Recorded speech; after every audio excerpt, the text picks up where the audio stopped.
2017, I think, was the last time I was here. I was doing a roadshow for the business I was working at beforehand, prior to starting the company.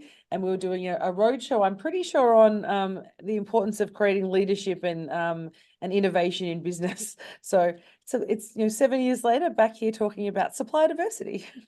Very, very good. Very nice. So Stephanie. sorry, we're talking over each other today. What is going on with us? I'm excited about today because we've been talking kind of around AI and the value AI and the potential downfalls AI brings to the business. So I'm so excited today that you're going to share your insight. I know you did an epic course last week on kind of AI and kind of all things AI. So I'm very excited about our topic today, which is really about kind of the amazing value and also maybe some of the pitfalls around using AI.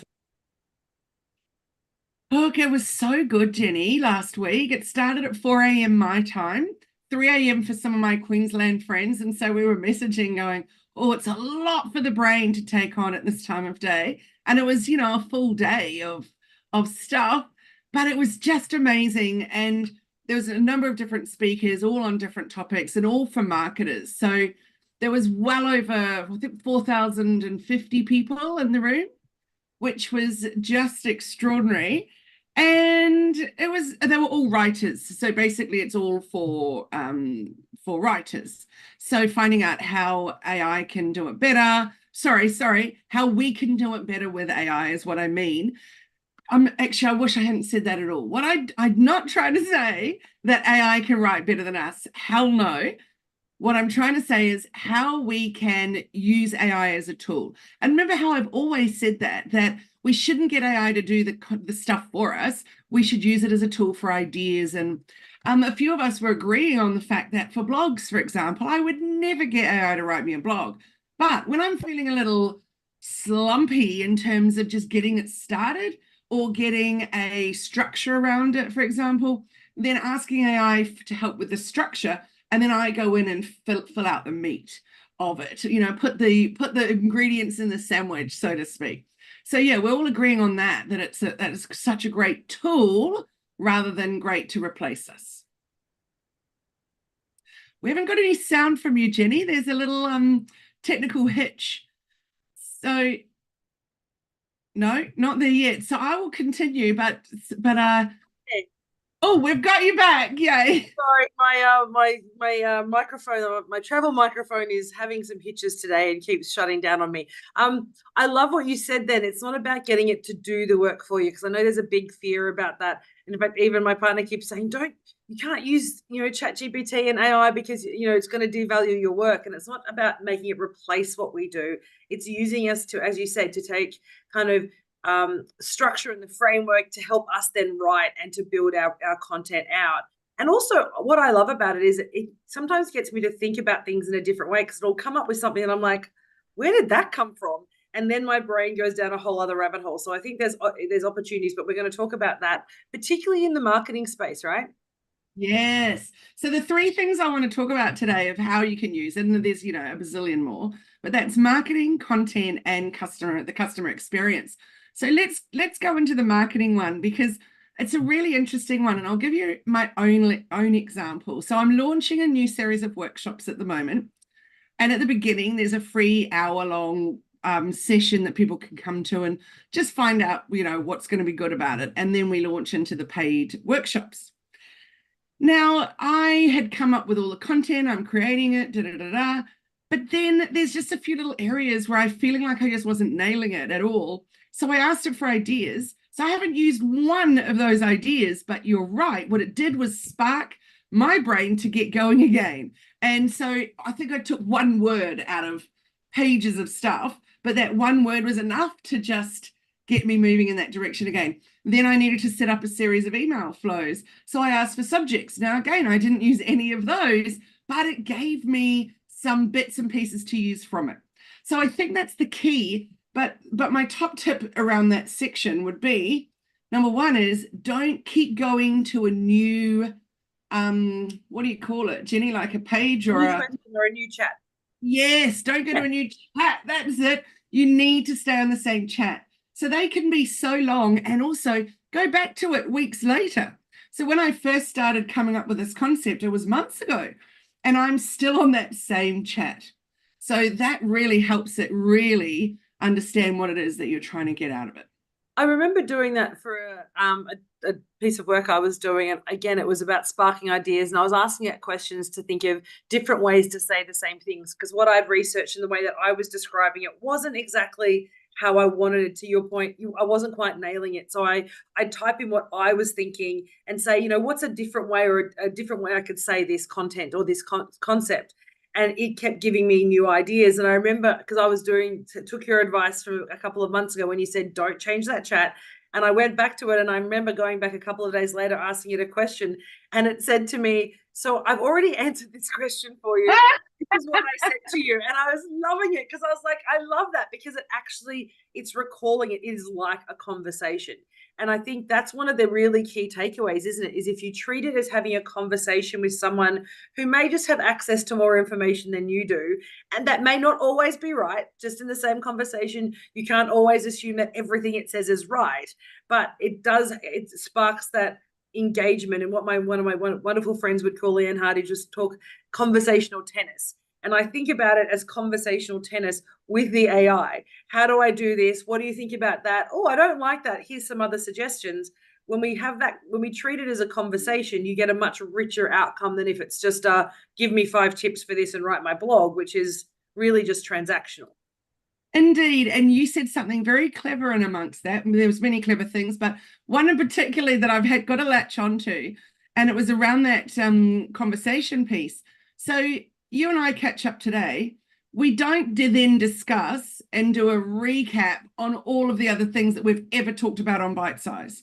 We just get straight into it because we know what we've done in the past. And it's the same with your chat. When you go back into the same thread of the chat, it's already all in there as context. So it would be weird to start a new chat every time. So for example, if I'm wanting suggestions with email subject lines, and then I'm going to go into some call to action social posts, and then I'm going to go into some landing page stuff, even though they're different things, they're still going to happen in the same chat.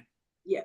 And I think, so that's for the marketing piece, is how to maximize. My takeaway from what you said then is really utilize that kind of knowledge building that you're giving it. You're giving it sort of information that it's building on every time, and it's your information that it actually draws from first. And that's the piece that I love about it. And I think you told us that, you shared that with us a couple of months ago. It may have been one of the workshops that I did with you, in that talking about that it learns from what you tell it to do. So it talks about the way you want to write, it talks about who you are, it starts to know who you are and create its own personality around you and the language you use. So if you are having that exchange, it's going to give you responses that relate so much more to whether it's your client, whether it's the context of what you're talking about, or whether it's you as a business. And that's where I found it really valuable, particularly when I have to answer curly questions around how do I describe my business in one sentence. Here's my 3 paragraphs that I always use, but I need it in 100 words. Can you compress this?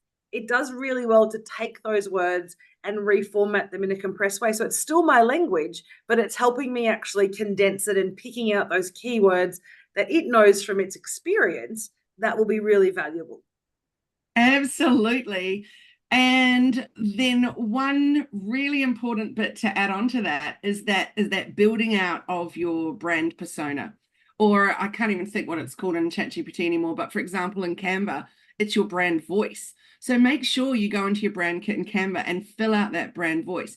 Make sure you do the same thing in ChatGPT, because the more it understands about you, or more it knows, the better job it's going to do. But that takes me on to the topic number 2, which is content. And this is going to be my top tip for the content section, which is to always start the prompt off, not in the same chat, but each time you do a new chat, telling the AI language model, whichever one you're using, who they're meant to be performing as. So I would say, for example, you are an expert at writing SEO optimized blogs. These are the 5 keywords, because I've already done that research. So these are the 5 keywords that I want to focus on. Please create me an outline for a structure that I can then write my own blog with. and I'll put those 5 keywords in. I'll probably put a whole paragraph in talking about what it is so important to know about that business. And then it comes out with some really great stuff. And again, like you said, they're things that I may not have even thought about before, but really feeding it information so that it can spit better stuff back is a really great thing to do. That idea, that's kind of, my brain is kind of going in crazy at the moment. Telling it how you want it to speak, such a clever, about what is that voice, what is the voice you want it to respond to. And I love that you're a, as you said, you're an SEO digital marketer expert. This is what we're writing on, so it's going to think about, okay, it's starting to imagine itself in that as that person. And we tell our clients to do that when we're talking, whether it's, I mean, we write for tender responses and grant applications, you're writing for social media, but every time we do that, we're writing in their voice. And we start the conversation with, who is the person we're writing for? But it's actually, that's just blown my mind. You're telling ChatGPT or whatever AI you're using to do the same thing as a starting point. That's going to be a game changer for what you get out of with the results that you get when you use it. Definitely. And my second top tip in that same topic is, when you don't like what it spat back at you in terms of it being just too AI-ish, tell it. Say, rewrite it without being so typically AI. Full stop. Please don't use words like unleash, for example. And then it will come back. Or sometimes it's too overly chatty. And I'll say, please rewrite it now with a little more formality. So it's amazing how it can just change the tone so fast. And tone is so important. It's one of the key things that we talk about when we're, when I'm coaching clients, whether it's through content, whether it's through tenders, whether it's through, facilitation, is the tone that you use and the words that you use are so important at resonating with your clients, because you can say the same thing and sound angry and turn everybody off, or you can say things that are say the same words in a really, empathetic, connecting way, and people will latch onto you straight away. So that tone is so important in making sure that matches your audience, isn't it? Because it's not just about, and I think this is going to lead into our third topic, it's not just about, the marketing guff and saying, hey, how awesome am I? This is what I do. Right, or writing good content in the voice. It's really about connecting with our audience. That's ultimately what we're trying to do with any content that we write. For sure. And you're right, it does lead into that third one, which is about the customer experience. So when we think about who we're writing for, we often talk about the funnel, the stages of the funnel. And so I write content for the top, content for the middle, content for the bottom. So I will tell the AI platform and say, the ideal client that I'm speaking to in this, or the ideal customer that I'm trying to attract with the purpose of this topic, whatever, is XYZ. And I might really list out their psychographics, or maybe I'll just do a little tiny sentence about it. Either way, it's getting a better idea of who I'm writing it for, or for what that experience is going to be like for that person. And I think the key takeaway that I'm listening to when you're sharing today is really around, it's not just about putting in, write me 10 captions for my, my pet business, or 10 captions for as a consultant. It's actually saying, I'm a First Nations business coach. This is the type of clients that I serve. This is the type of programs that I do. Here are my top 3 values or benefits of working with me. Can you now please, help me with some caption starters for my type of business? So it's not just saying write captions for a consulting company, because they're going to be generic in what everybody else is doing. But by personalizing it, whether you're doing it for marketing, whether you're doing it for content creation, or whether it's like, the reason is to make sure we're connecting with our audience, having that personalization up front really ensures that you're actually putting your voice, but also your words. I think that's really critical, isn't it? Because you and I have keywords that we often use when we talk to clients. Uncomplify is one of your favorite. They can't find that in a dictionary. It's not going to be in Google. So, using the language that you would use and getting it to reflect that, I think, is so important, so that it's still your voice, it's still your language, it's still your concepts or your ideas. You're just getting someone to help you with the framework, or getting the AI to help you structure it to make it accessible for everybody. Yes, totally. And how's this for something cool that we've been doing in our group coaching sessions with my clients, is we've been putting in, say, 5, for example, of our, what would you like, competitors, and just their websites, and saying, please analyze and tell me what then is different about what I do? So it's really helping you come up with your USP. So it will give a massive few big chapters on that company and all the things that they do that's awesome, but then all the things that you do that is very different, so that we can focus on that. Because so often people just copy what they think other people are doing well. But as you know, it's not about that. It's about highlighting what we do well. And I love that. I didn't realize that it actually allowed you to analyze websites. That's not something that I knew that it did. So that to me is a massive game changer, because when we're looking at it, we're looking at it through a very particular lens, right? We're either looking at it through, oh, we're this or we're that. We're not actually looking at it potentially in a independent view when we look at our competitors or other websites. So I love that idea of getting it to do the analyzing of that and share that back to you, because again, it's an independent voice. It has no connection with you. It doesn't really know you other than what you've told it. So it's going to give you really general information that you can then build on. I love that. I'll also put in a newsletter, for example, and I will say, I opened this newsletter, which I often wouldn't. What was different about this subject line and this opening paragraph that made me carry on to the bottom, and then even click through and made me sign up for whatever they were offering? And it will really analyze what was the reasoning behind that. So that's pretty good. But one thing I want to say about that customer's experience is it's not just about the content. So it could be, you and I were talking about Keep, which is my CRM, so Infusionsoft on Friday. And one of the things that's, because AI has been around for a very, very, very long time, it's just that it's just since March last year really just gone super crazy, with ChatGPT flying out and everyone going, woo!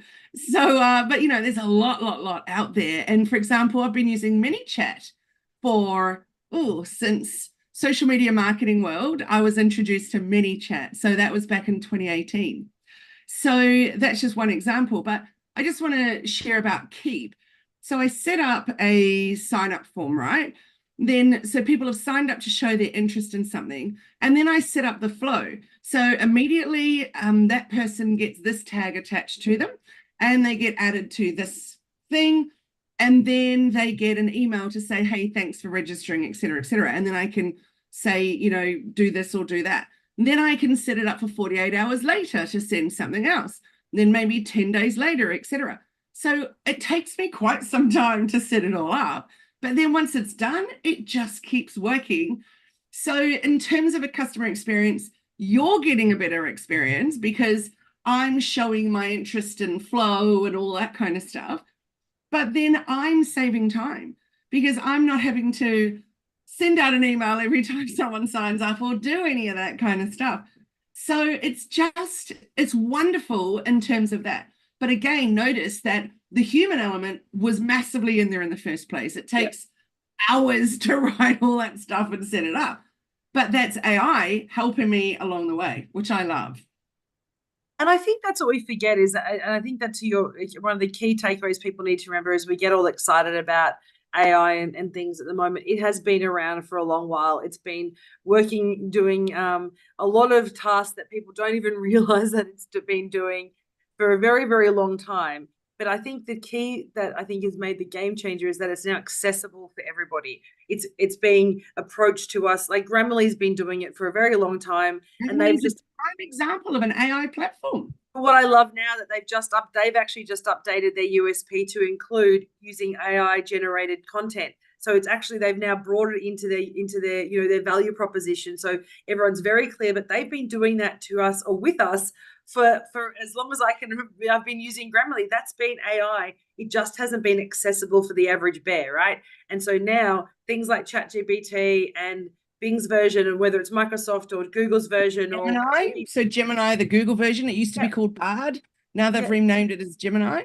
Or whether you're using the Canva version, or whether you're using, wherever you're working, even Microsoft Office does it now when it says, can I suggest a rewrite? When you're in a document, it says, would you like us to rewrite a rewrite suggestion for your sentence? people have been using it for so long, and we're just now saying, actually, this is a pretty cool tool. Let's make friends with the computer and help it actually do our work better rather than being afraid of it. I think that's the key piece that we have to remember. It's just accessibility for the average person now, which what it means to me is it becomes a much leveler playing field for small businesses to play with big businesses, because you're accessing technology that may have been locked out to us for the last decade. We can now play and use that same power and that same AI power to actually elevate our content, elevate our marketing, and elevate our connection with our audience. But the key is we have to start the conversation. You can't actually expect it to know who you are or know about you unless you share that information first and build on that relationship that you have with whatever AI platform you're using. Absolutely. And you were right in terms of there's so many platforms out there. It is mind-blowing. One of the middle sessions in that summit that I attended was all about different platforms. It was just completely mind-blowing. And that's when, for example, when they said Grammarly, and I was like, it's another one I've been using for a bazillion years. So there's so many of them that we already use. We just hadn't thought it through in terms of they are AI. Yeah, exactly. So we've talked about marketing, we've talked about content, and we've talked about customer experience. And I think as I said, for me, the key takeaway is making sure we're feeding it information to start with, and we're teaching it how to speak on our behalf or to understand us, so that when it's sharing content with us, it's still our voice, it's still our language. It's just somebody helping us kind of shortcut our innovation or our kind of ideation process, so we can actually get that content to market much quicker. I think that for me is what the benefit is. I use it like you do, is give me a structure for this. Here are the 5 topics that I want to do. Can you please provide some structure around a blog or around a design of whatever it might be, or a tender response? And everybody's using it, but the smarter you use it and the more effective you use it, the better the outcomes are going to be. Absolutely. Someone was saying recently about awards. It was a great post that she wrote. And it said that they literally just put them over to the side. Within the first sentence if AI's written it. And it's like, let's get that out of there. That's not going to do anyone any favors. So you're dead right. The key is to season it or flavor it, and then you will be amazed at what's going to come out. Yeah, a piece of that. tofu is just a piece of tofu. But if you marinate it and season it, it's going to be something quite exquisite. And I do love that, because everyone's afraid of tofu unless you've cooked it properly, and then you're less afraid of it, right? You just have to play with it a bit longer. I love that. And as we're talking, we're having this conversation on Zoom, and there's the AI companion within the Zoom model as well. So almost every single platform now has some AI companion or AI plug-in, essentially, that's supporting the delivery of that service. So it's an opportunity for every business. It's a level playing field. Build your engagement, build your understanding, and then you can utilize it more effectively. But you mentioned a couple of times that you've been talking about this in your workshops that you've been using. How do people get to know about the workshops, and so that we can get some of these great tips that you've been sharing? Thanks, Jenny. Jump onto hellomedia.team. That's our website. And you could just easily book a discovery chat with me, and we can go through what might be best suited to your business. We've got everything from low-cost memberships where you get touch points with me live, or all the way through to coaching programs that we have me one-on-one and group coaching and masterclasses and all that. But I do have a brand new masterclass coming up in a few weeks, which is a deep dive into AI and looking at various platforms and stuff. So I'm super excited about that. And we've only got 4 spots for it. So yeah, that's a very exciting one. That is exciting. Jenny, how can they get in touch with you? Sorry, I'm excited now thinking about the masterclass, because I know being part of your membership processes, the masterclasses are one of the bonuses that you offer, and they are amazing. And there's so much information that gets put into those masterclasses, and you spend so much time developing them.